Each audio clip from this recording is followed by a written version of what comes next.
Sixième homélie de saint Jean Chrysostome sur l'évangile de saint Matthieu. Alors cette homélie va d'abord parler de l'étoile qui a apparu aux mages pour dire que elle ne prouve pas que l'astrologie soit une science vraie. Autrement, comment expliquer que le Christ lui fait cesser ainsi que les autres prestiges des démons? Nous traiterons aussi du fait que l'étoile qui annonça la naissance du Christ n'était pas du nombre des autres étoiles, et justement de se demander pourquoi cette étoile est apparue. Et nous dirons aussi que c'est par l'action de la grâce que les mages, en voyant l'étoile, prirent la résolution d'adorer Jésus, et que Dieu influence la volonté sans détruire le libre arbitre. Nous verrons aussi pourquoi Jérusalem se troubla en apprenant la naissance du Christ. Nous verrons aussi que les Juifs ne suivirent pas les mages, tant était grande leur souciance des choses du ciel.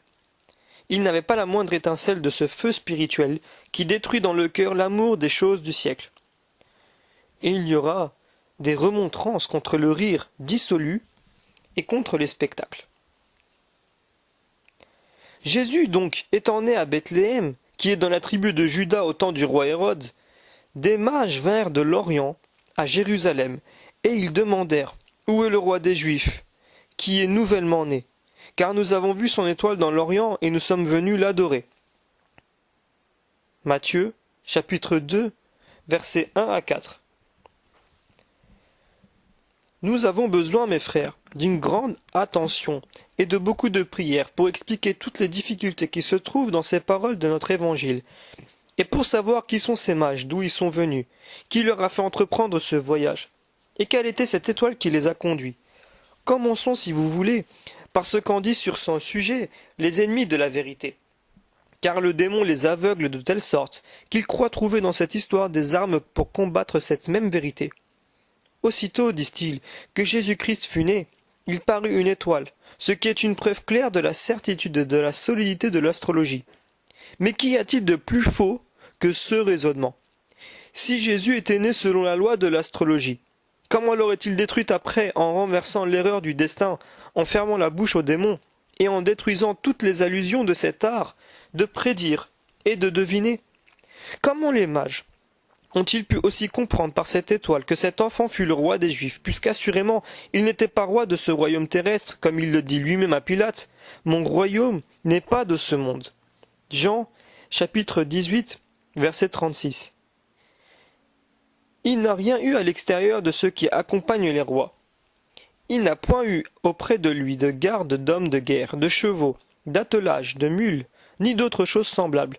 Il a choisi une vie basse et méprisable, et il ne s'est fait suivre que de 12 hommes fort pauvres. Mais quand même les mages eussent reconnu Jésus-Christ comme un prince temporel. Pourquoi viennent-ils le trouver? Ce n'est point l'effet de l'art des astrologues de connaître par les astres ceux qui sont nés, mais de prédire à ce qu'ils prétendent ce qui doit arriver à l'enfant en observant quelle était la disposition des étoiles au moment de sa naissance. Cependant, les mages ne s'étaient point trouvés auprès de la mère pour remarquer le point de son accouchement. Ils n'avaient pas su le temps auquel était né Jésus-Christ, pour que cette connaissance fût le fondement des prédictions qu'ils auraient pu faire pour l'avenir. Au contraire, après avoir vu longtemps auparavant une étoile qui luisait dans leur pays, ils viennent pour voir celui qui était né, ce qui surprend encore plus que tout le reste. Car quelle raison pouvait les porter à ce voyage? Quel bien espérait-il en venant de si loin adorer un roi? Que ce prince eût dû un jour être leur roi. Cette raison n'aurait pas encore été suffisante pour les engager à ce long chemin. S'il fut né dans un palais, et qu'il eut un roi pour père, on pourrait peut-être dire que le désir de complaire au père les eût portés à venir saluer l'enfant, afin de s'en faire un mérite, et de s'attirer son amitié, mais ils n'espèrent point qu'il soit jamais leur roi. Il sera tout au plus celui d'un peuple étranger et très éloigné de leur pays. Ce n'est encore qu'un enfant. Pourquoi donc entreprendre un voyage si pénible? Pourquoi offrir des présents? Principalement lorsqu'ils ne le peuvent faire qu'en s'exposant à grand péril. Car Hérode, en tentant cela, en fut troublé, et avec lui tout le peuple. Mais, dira-t-on, il ne prévoyait pas ce trouble ni ces périls. Objection invraisemblable, à moins d'être entièrement dépourvu de sens. Il devait savoir qu'en entrant dans une ville gouvernée par un roi, en y annonçant ce qu'il annonçait, en indiquant à un autre roi que le roi régnant, il s'exposerait infailliblement à 1000 dangers mortels.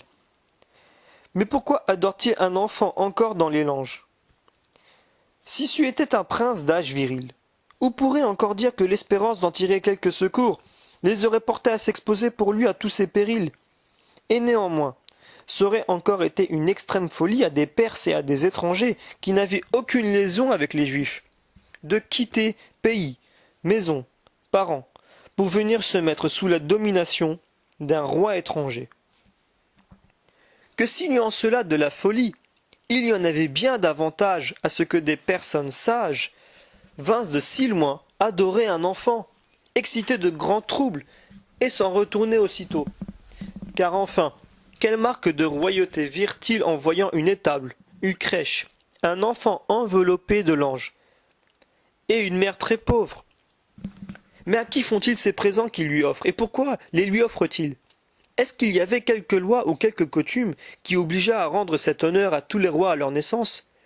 Dira-t-on que ces mages parcouraient toute la terre pour adorer ceux qu'ils savaient devoir un jour de pauvres devenir rois, et pour leur rendre leur hommage avant qu'ils montassent sur leur trône? Cette supposition ne serait pas sérieuse. Pourquoi donc l'adore-t-il? Si c'était dans la vue de quelques avantages présents, que pouvait-il attendre d'un enfant et d'une mère pauvre? Si c'était pour quelque avantage à venir, d'où pouvait-il savoir que cet enfant se souviendrait un jour qu'il l'aurait adoré dans le berceau? Si l'on dit que la mère l'en eut pour faire souvenir, je réponds qu'il devait alors s'attendre à recevoir, non la récompense, mais le châtiment, pour l'avoir exposé à un danger évident. Car ils furent cause qu'Hérode, troublé par cette nouvelle, s'enquit avec soin du lieu où était cet enfant, et fit tout ce qu'il put pour le découvrir et pour le tuer. En effet, publier qu'un particulier doit un jour devenir roi, n'est-ce pas là désigné au poignard, et lui susciter de toutes parts 1000 hostilités? Vous voyez donc combien on trouverait ici d'absurdité si on considérait cette histoire humainement. Celles que je viens de relever ne sont pas les seules. Une réflexion attentive en découvrirait bien d'autres. Mais en entassant trop de questions, les unes sur les autres, je n'arriverai qu'à vous causer une sorte d'éblouissement et de vertige. Contentons-nous de celles que nous avons proposées et cherchons-en la solution en commençant par l'étoile que virent les mages. Lorsque nous aurons examiné quel était cet astre, d'où il était, s'il était de la nature des autres, s'il s'en était un nouveau et d'une espèce différente, si c'était un astre en réalité ou seulement en apparence, nous comprendrons ensuite aisément le reste. D'où nous viendra l'éclaircissement de ces doutes? De l'Évangile même. Car pour juger que cette étoile n'était pas une étoile ordinaire, ni même une étoile, mais une vertu invisible qui se cachait sous cette forme extérieure, il ne faut que considérer quel était son cours et son mouvement. Il n'y a pas un astre, pas un seul, qui suive la même direction que celui-ci. Le soleil et la lune et toutes les planètes et les étoiles vont de l'Orient à l'Occident, au lieu que cette étoile allait du septentrion au midi, selon la situation de la Palestine à l'égard de la Perse. On peut prouver encore la même chose par le temps où cette étoile paraît, car elle ne brille pas la nuit comme les autres, mais au milieu du jour et en plein midi, ce que ne peuvent faire les autres étoiles, ni la lune même, qui, bien que plus éclatante que les autres astres, disparaît néanmoins aussitôt que le soleil commence à paraître. Cependant, cette étoile avait un éclat qui surpassait celui du soleil et jetait une clarté plus vive et plus brillante. La troisième preuve qui fait voir que cette étoile n'était point ordinaire, c'est qu'elle paraît et se cache ensuite. Elle guida les mages tout le long de la route jusqu'en Palestine. Aussitôt qu'ils entrent en Jérusalem, elle se cache. Et quand ils ont quitté Hérode après lui avoir fait connaître l'objet de leur voyage et qu'ils continuent leur chemin, elle se remontre encore. Ce qui ne peut être l'effet d'un astre ordinaire, mais seulement d'une vertu vivante et surtout intelligente. Car elle n'avait point comme les autres un mouvement fixe et invariable. Elle allait quand il fallait aller. Elle s'arrêtait quand il fallait s'arrêter, modifiant souvent les convenances. Sa marche et son état, à l'exemple de cette colonne de feu qui paraissait devant les Israélites et qui faisait ou marcher, ou arrêter l'armée lorsqu'il le fallait. La même chose se prouve en quatrième lieu par les indications que donnait cette étoile. Elle n'était point en haut du ciel lorsqu'elle marqua aux mages le lieu où ils devaient aller, puisqu'elle n'aurait pu le leur faire reconnaître de cette manière, Mais elle descendit pour cela dans la plus basse région de l'air. Car vous jugez bien qu'une étoile n'eût pas pu marquer une cabane étroite, le point précis occupé par le corps d'un enfant. Non. À une si grande hauteur, elle n'aurait pu désigner, indiquer exactement un si petit objet au regard. Considérez la Lune. Ses dimensions sont bien autres que celles de l'étoile, et cependant, tous les habitants de la Terre, de quelque point de cette vaste étendue qu'ils la regardent, l'aperçoivent toujours près d'eux. Comment donc, dites-le-moi, une simple étoile aurait-elle indiqué des objets aussi petits que le sont une grotte et une crèche autrement qu'en descendant de ces hauteurs du ciel, pour venir s'arrêter en quelque sorte sur la tête même de l'enfant?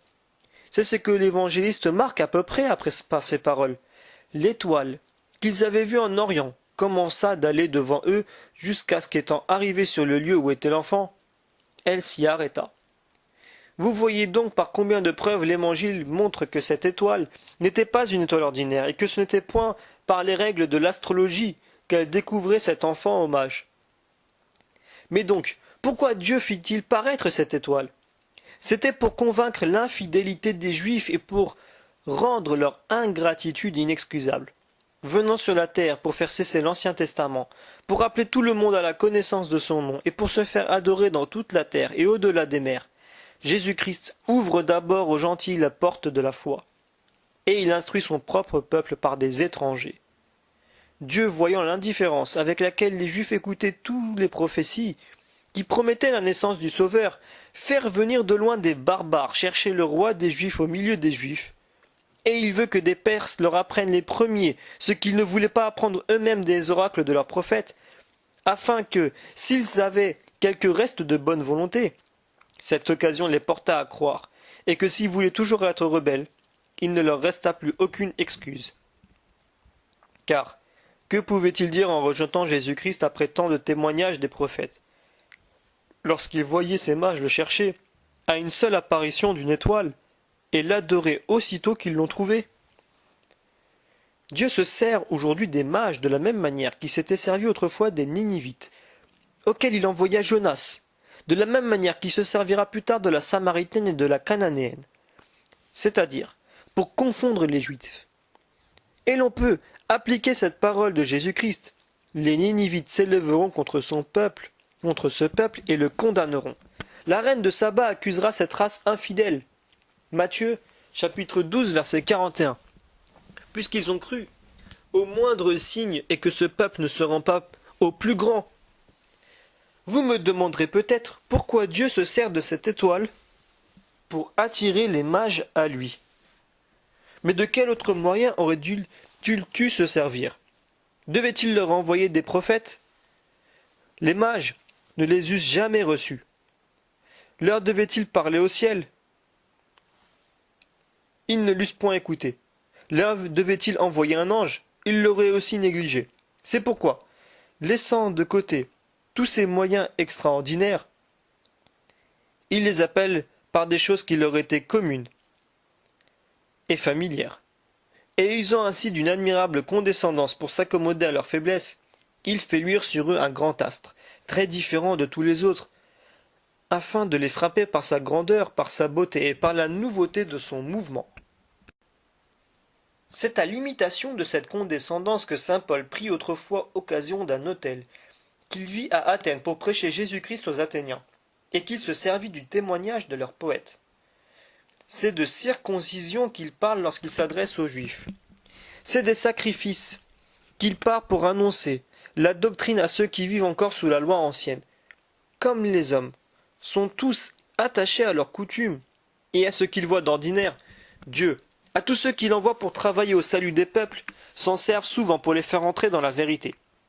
Ne regardez donc point comme une chose indigne de la grandeur de Dieu d'appeler à lui les mages par une étoile, puisque vous blâmeriez par la même raison les cérémonies des Juifs, leurs sacrifices, leur purification, leur néoménie, leur arche et leur temple même.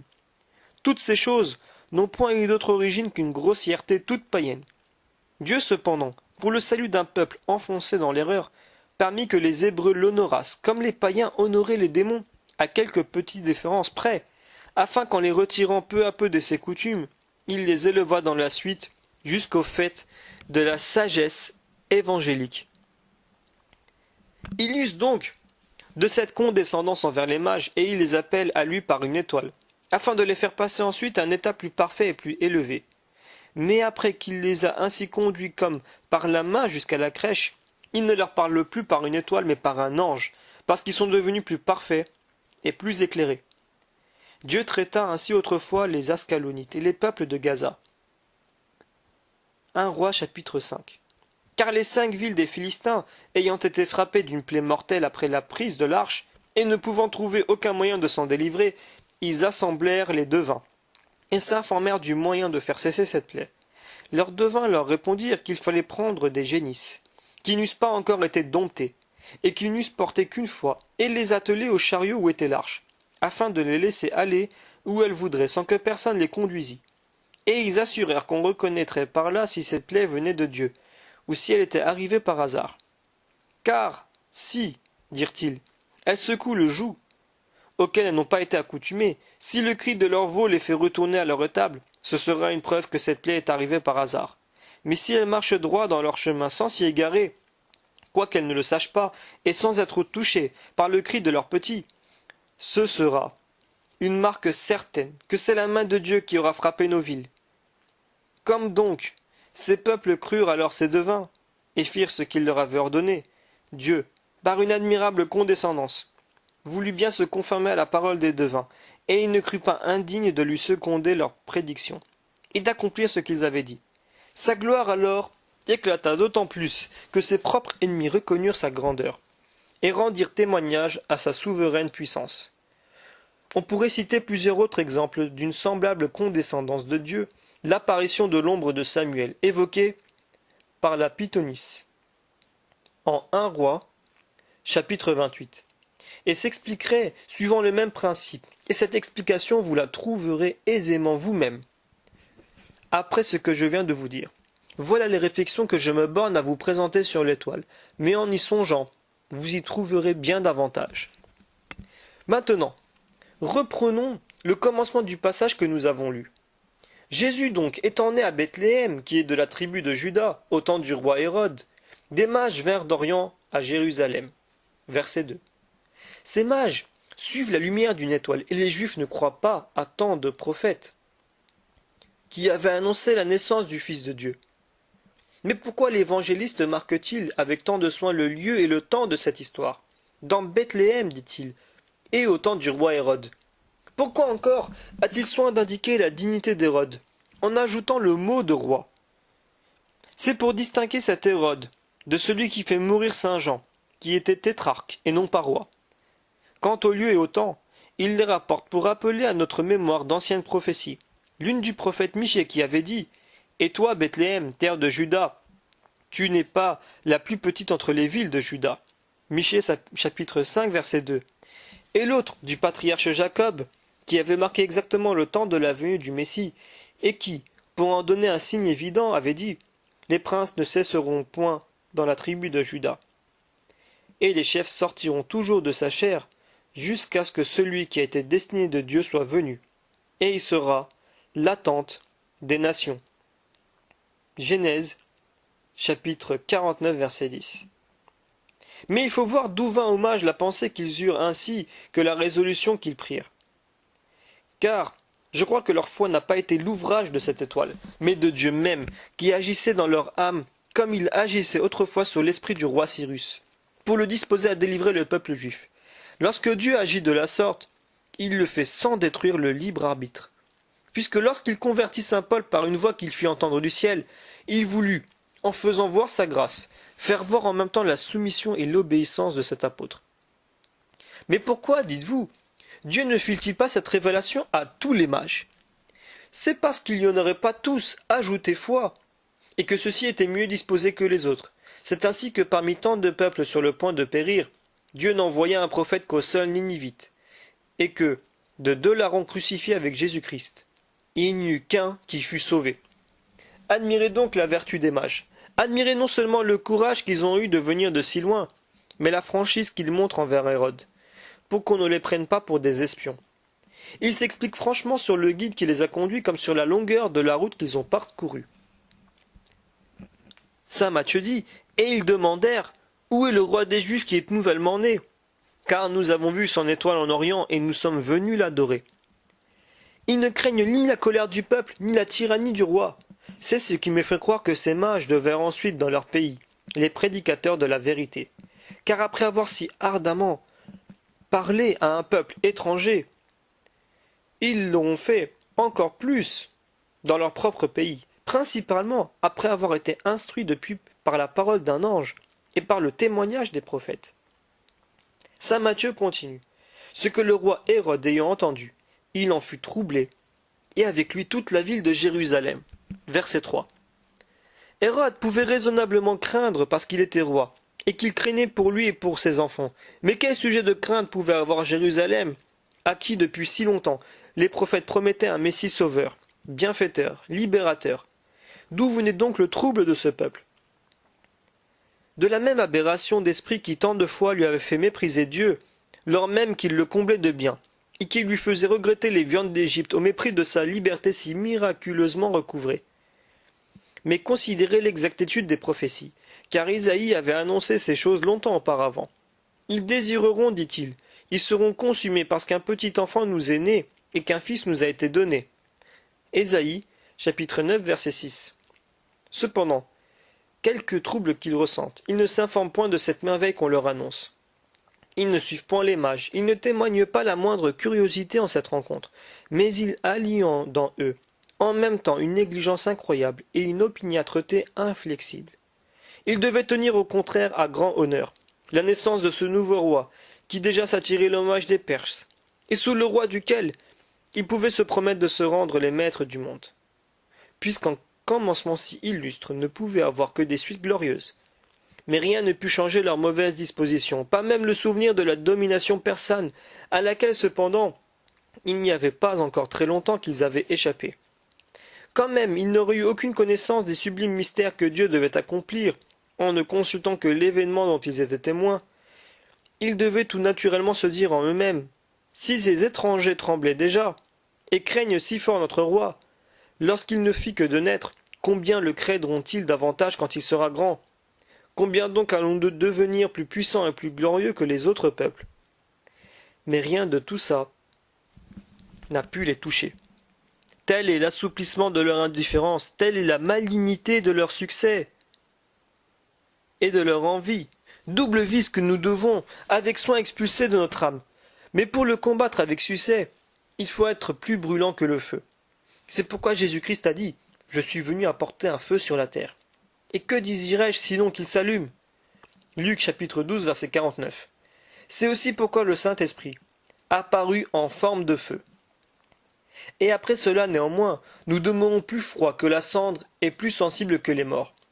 Nous ne sommes point touchés en voyant le bienheureux Paul s'élever au-dessus du ciel et passer même le ciel du ciel, voler plus vite qu'une flamme, vaincre tous les obstacles qui se présentent à lui et se mettre au-dessus du ciel et de l'enfer, du présent et de l'avenir, de ce qui est et de ce qui n'est pas.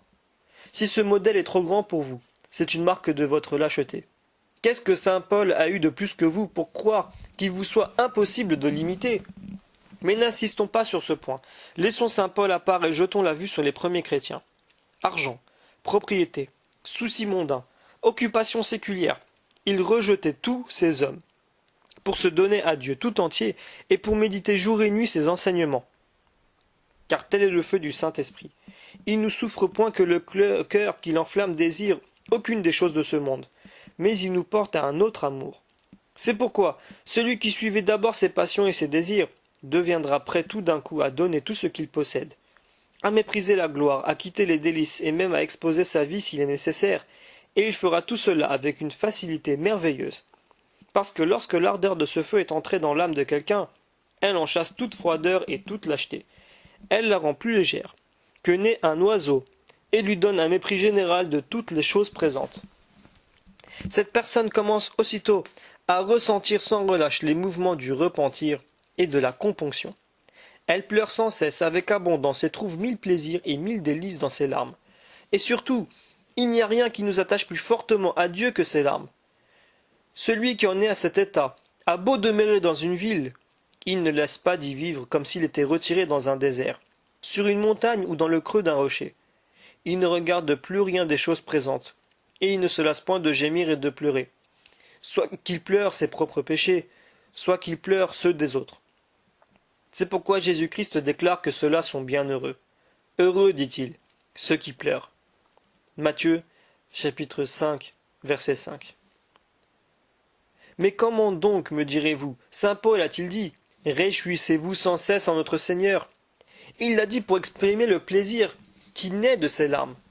Car, comme la joie du monde a toujours la tristesse pour compagne, de même les larmes que l'on verse selon Dieu font croître dans l'âme une fleur de joie qui ne meurt, ni ne se fane jamais. Ce fut ainsi que cette courtisane de l'Évangile devint plus pure que les vierges mêmes, ayant été embrasée de ce feu divin. Dès qu'elle eut passé par les flammes de la pénitence, son amour pour Jésus-Christ alla jusqu'au transport. Elle vint toute échevelée, elle arrosa ses pieds sacrés de ses larmes, les essuya de ses cheveux, et versa dessus des parfums.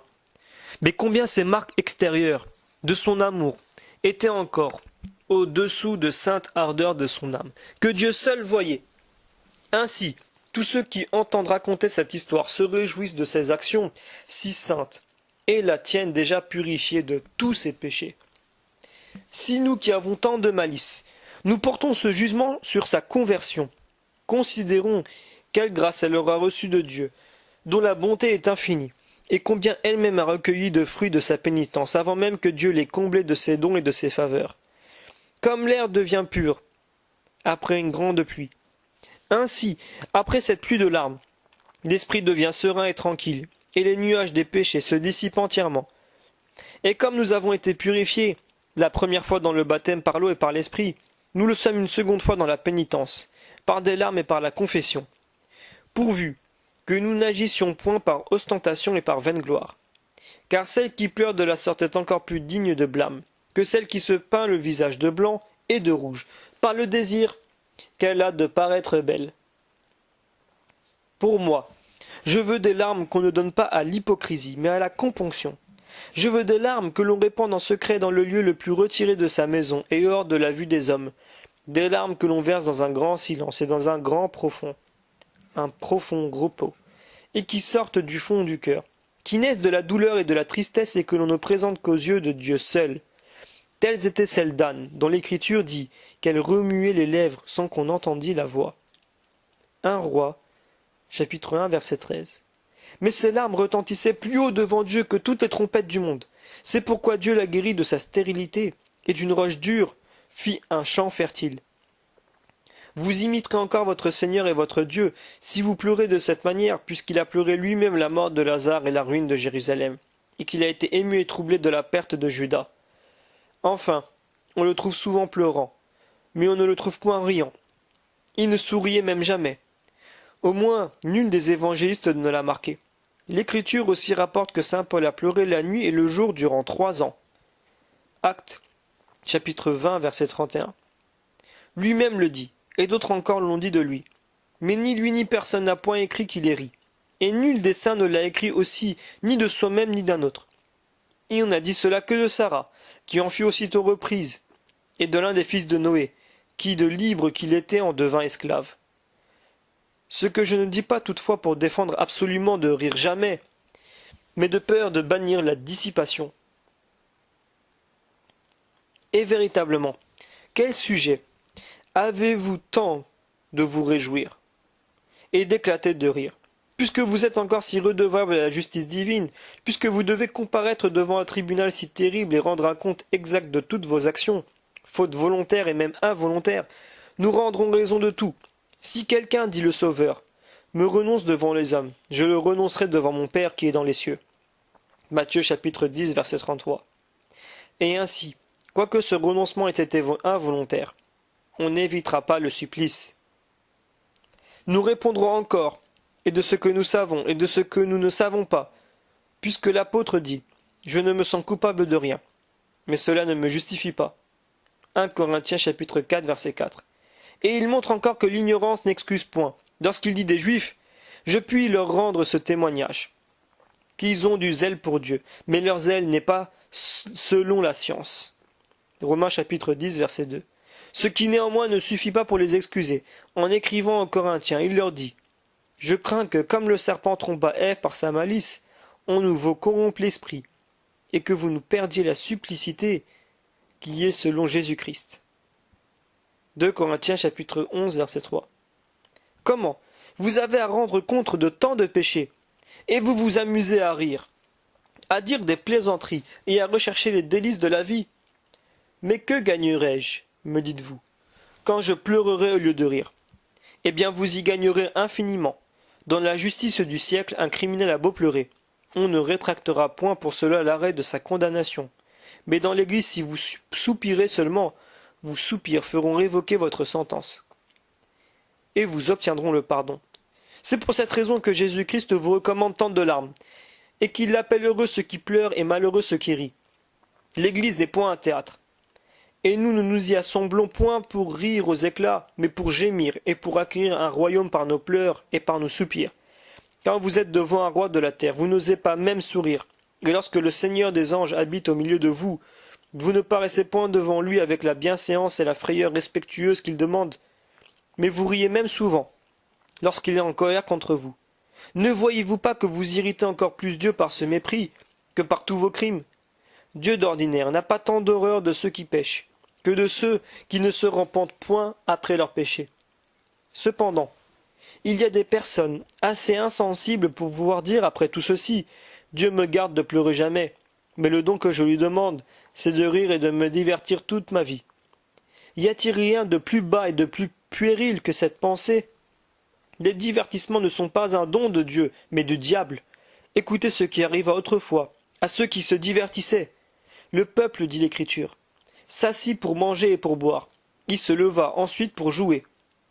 Exode, chapitre 32, verset 6. Tel était le peuple de Sodome, tels étaient ceux qui vivaient avant le déluge, car Dieu dit, des premiers, qu'ils étaient plongés dans les délices, dans l'orgueil, dans les festins, et dans l'abondance de toutes choses. Ézéchiel chapitre 16, verset 49. Et les seconds qui vivaient du temps de Noé, le voyant devant leurs yeux, bâtir l'arche durant tant de temps, ne pensèrent qu'à prendre leur divertissement, sans être touchés de douleur par leurs péchés, et sans se mettre en peine de l'avenir. C'est pourquoi le déluge venant les enveloppa tous, et ils périrent dans ce naufrage commun de toute la terre. N'attendez donc point de Dieu ce que le démon seul donne aux hommes. Le don que Dieu nous fait est un cœur contrit et humilié, qui veille sur soi-même avec une grande circonspection, et qui est touché du repentir et de la componction de ses fautes. Ce sont là les présents que Dieu nous fait, parce qu'ils nous sont les plus utiles. Nous avons à soutenir une rude guerre. Nous avons à combattre contre des ennemis invisibles, contre des esprits de malice, contre les principautés et les puissances, et nous sommes trop heureux si par tous nos soins, toute notre vigilance et tous nos efforts, nous pouvons résister à une phalange si redoutable. Mais si nous devenons lâches et paresseux, si nous nous amusons à nous divertir et à rire, nous serons vaincus par notre mollesse, même avant de combattre. Ce n'est point à nous à passer le temps dans les rires, dans les divertissements et dans les délices. Cela n'est bon que pour les prostituées du théâtre, et pour les hommes qui les fréquentent, et particulièrement pour ces flatteurs qui cherchent les bonnes tables. Ce n'est point là l'esprit de ceux qui sont appelés à une vie céleste, dont les noms sont déjà écrits dans l'éternelle cité, et qui font profession d'une milice toute spirituelle, mais c'est l'esprit de ceux qui combattent sous les enseignes du démon. Oui, mes frères, c'est le démon qui a fait un art de ces divertissements et de ces jeux, pour attirer à lui les soldats de Jésus-Christ, et pour relâcher toute la vigueur, et comme les nerfs de leur vertu. C'est pour ce sujet qu'il a fait dresser des théâtres dans les places publiques et qui, exerçant et formant lui-même ses bouffons, il s'en sert comme d'une peste dont il infecte toute la ville. Saint Paul nous a défendu les paroles impertinentes, et celles qui ne tentent qu'à un vain divertissement, mais le démon nous persuade d'aimer les unes et les autres. Ce qui est encore plus dangereux est le sujet pour lequel éclatent ces rires modérés. Dès que ces bouffons ridicules ont proféré quelques blasphèmes ou quelques paroles déshonnêtes, aussitôt, une multitude de fous se mettent à rire et à montrer de la joie. Ils les applaudissent pour des choses qui devraient les faire lapider, et ils s'attirent ainsi sur eux-mêmes, par ce plaisir malheureux, le supplice d'un feu éternel. Car en les louant de ces folies, on leur persuade de les faire, et on se rend encore plus digne que de la condamnation qu'ils ont méritée. Si tout le monde s'accordait à ne vouloir point regarder leurs sottises, il se serait bientôt de les faire. Mais lorsqu'il vous voit tous les jours quitter vos occupations, vos travaux, et l'argent qui vous en revient, en un mot, renoncer à tout pour assister à ces spectacles, il redouble d'ardeur, et il s'applique bien davantage à ces folies. Je ne dis pas ceci pour les excuser, mais pour vous faire voir que c'est vous principalement qui êtes la source de tous ces dérèglements, en assistant à leurs jeux, et y passant les journées entières. C'est vous qui, dans ces représentations malheureuses, profanez la sainteté du mariage, et qui déshonorez devant tout le monde ce grand sacrement.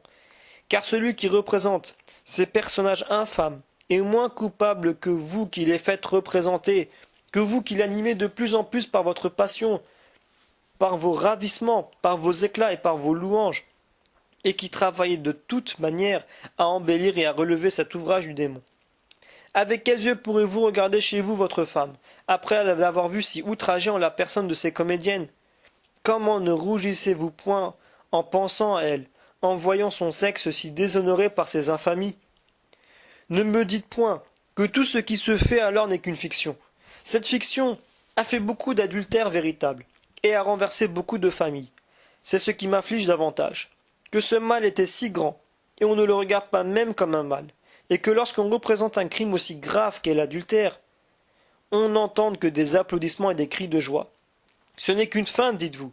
C'est pour cela même que ces personnes sont dignes de 1000 morts. D'oser exposer aux yeux de tout le monde des désordres qui sont défendus par toutes les lois. Si l'adultère est un mal, c'est un mal aussi que de le représenter. Qui pourrait dire combien ces représentations dramatiques de l'adultère font d'adultère, et combien elles inspirent l'impudence et l'impureté à tous ceux qui les regardent? Car il n'y a rien de plus impudique que l'œil, qui peut souffrir de voir ces obscénités. Vous auriez horreur qu'une femme nue se présentât à vous dans une place publique, ou dans une maison, et vous vous croiriez offensé si elle le faisait, et cependant, vous ne craignez pas d'aller au théâtre pour déshonorer publiquement l'un et l'autre sexe, et pour souiller vos yeux par la vue de ces impuretés. Ne dites point que celle qui paraît de la sorte est une femme prostituée, car c'est toujours une femme, et qu'elle soit libre ou esclave, son déshonneur est celui du sexe et de la nature. S'il n'y avait point de mal en cela, pourquoi vous en retiriez-vous? Si cela vous arrivait dans une rue, pourquoi vous emporteriez-vous contre celle qui commettrait cette infamie? Est-ce que ce qui blesse l'honnêteté lorsqu'on est seul ne la blesse pas lorsqu'on est plusieurs ensemble? Cette pensée n'est-elle pas ridicule et entièrement extravagante? Il vaudrait mieux couvrir tout son visage de boue que de souiller sa vue par ces spectacles honteux, car la boue blesse moins les yeux du corps que la ville de cette femme impudique ne blesse ceux de l'âme. Souvenez-vous d'où est venue d'abord la nudité dans le premier homme, et appréhendez la cause de cet état si honteux. Qu'est-ce qui causa cette nudité, sinon la désobéissance d'Adam et l'inspiration du démon? Tant il est vrai que c'est le démon qui s'est plu d'abord à mettre les hommes dans cet état. Mais nos premiers pères, se voyant nus, rougirent au moins de leur nudité. Et vous autres, vous vous en glorifiez, et vous mettez votre gloire dans votre confusion. Philippiens chapitre 3 verset 13. Selon la parole de l'apôtre, de quels yeux vous regardera votre femme lorsque vous revenez de ces lieux impurs? Comment vous recevra-t-elle? Comment vous parlera-t-elle? Après que vous avez fait cet outrage à son sexe, et que la vue d'une prostituée vous a peut-être rendu son esclave par une détestable passion, si vous vous affligez lorsque je vous parle de la sorte, je bénirai Dieu de la grâce qu'il vous fait. Car qui peut me donner plus de joie, comme disait saint Paul, que celui qui s'attriste par ce que je dis? 2 Corinthiens chapitre 2 verset 2. Ne cessez donc point de pleurer et de soupirer de ces désordres, puisque la douleur que vous en ressentirez sera le commencement de votre conversion. C'est pour cette raison que je vous ai parlé avec plus de force. J'ai voulu, par une incision plus profonde, vous guérir de la gangrène que vous communiquent ces corrupteurs publics, et vous rendre une parfaite santé. C'est ce que je vous souhaite à tous avec ces récompenses éternelles que Dieu promet à nos bonnes œuvres, par la grâce et par la miséricorde de notre Seigneur Jésus-Christ, à qui est la gloire, avec le Père et le Saint-Esprit, maintenant et de tous les siècles des siècles. Amen.